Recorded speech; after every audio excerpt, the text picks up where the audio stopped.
हरे कृष्णा। नमस्कार दोस्तों, आज की हमारी इस वीडियो में हम आपके लिए आमल की एकादशी की पौराणिक कहानी लेकर आए हैं। फागुन मास के शुक्ल पक्ष की एकादशी आमल की एकादशी के नाम से जानी जाती है। इसे फागुन शुक्ल एकादशी भी कहा जाता है। इस दिन आंवले के पेड़ की पूजा की जाती है। ऐसा माना जाता है कि एकादशी के दिन आंवले के पेड़ में भगवान विष्णु का वास होता है। इस अवसर पर देवी लक्ष्मी की भी पूजा की जाती है। ऐसी मान्यता भी है कि भगवान कृष्ण अपनी पत्नी और देवी राधा के साथ आंवले के पेड़ के पास निवास करते हैं। आमला की एकादशी की पौराणिक कथा के अनुसार भगवान विष्णु की नाभि से ब्रह्मा जी की उत्पत्ति हुई थी।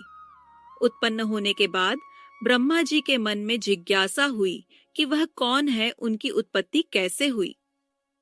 इस प्रश्न का उत्तर जानने के लिए ब्रह्मा जी परब्रह्म की तपस्या करने लगे। ब्रह्मा जी की तपस्या से प्रसन्न होकर भगवान विष्णु जी ने दर्शन दिए। विष्णु जी को सामने देखते ही आंखों से आंसुओं की धारा बहने लगी। ब्रह्मा जी के आंसू भगवान विष्णु के चरणों पर गिरने लगे और उनके आंसुओं से आमल की यानी आंवले का वृक्ष उत्पन्न हुआ। भगवान विष्णु जी ने ब्रह्मा जी से कहा कि आपके आंसुओं से उत्पन्न यह आंवले का वृक्ष और फल मुझे अति प्रिय रहेंगे। जो भी आमल की एकादशी के दिन आंवले के वृक्ष की पूजा करेगा, उसके सारे कष्ट और पाप समाप्त हो जाएंगे और व्यक्ति मोक्ष प्राप्ति का अधिकारी होगा। तभी से आमल की एकादशी के दिन आंवले के पेड़ की पूजा की जाने लगी। साथ ही इस दिन आंवला भगवान विष्णु को अर्पित किया जाता है। इतना ही नहीं, इस दिन खुद भी आंवला ग्रहण करना बेहद फायदेमंद होता है। आमला की एकादशी की इस कथा के संदर्भ में एक राजा की कथा का उल्लेख मिलता है, जो पूर्व जन्म में एक शिकारी था।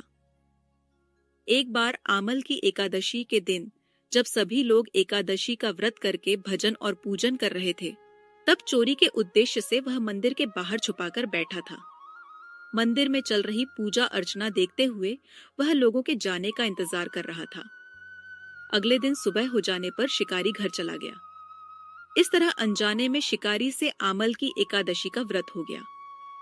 कुछ समय बाद शिकारी की मृत्यु हो गई और उसका जन्म राज परिवार में हुआ। यही कारण है कि सभी एकादशियों में आमल की एकादशी का विशेष महत्व है।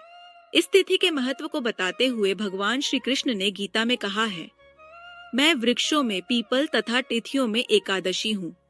एकादशी तिथि मनुष्यों के लिए कल्याणकारी है। आमल की एकादशी की महिमा को बताते हुए श्री कृष्ण कहते हैं, जो व्यक्ति स्वर्ग और मोक्ष प्राप्ति की कामना रखते हैं, उनके लिए यह एकादशी अत्यंत श्रेष्ठ है। जो भी इस दिन आंवले के पेड़ की पूजा करता है, उसे सभी देवी देवताओं का आशीर्वाद प्राप्त होता है।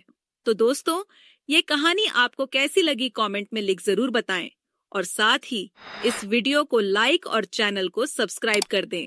हरे कृष्णा।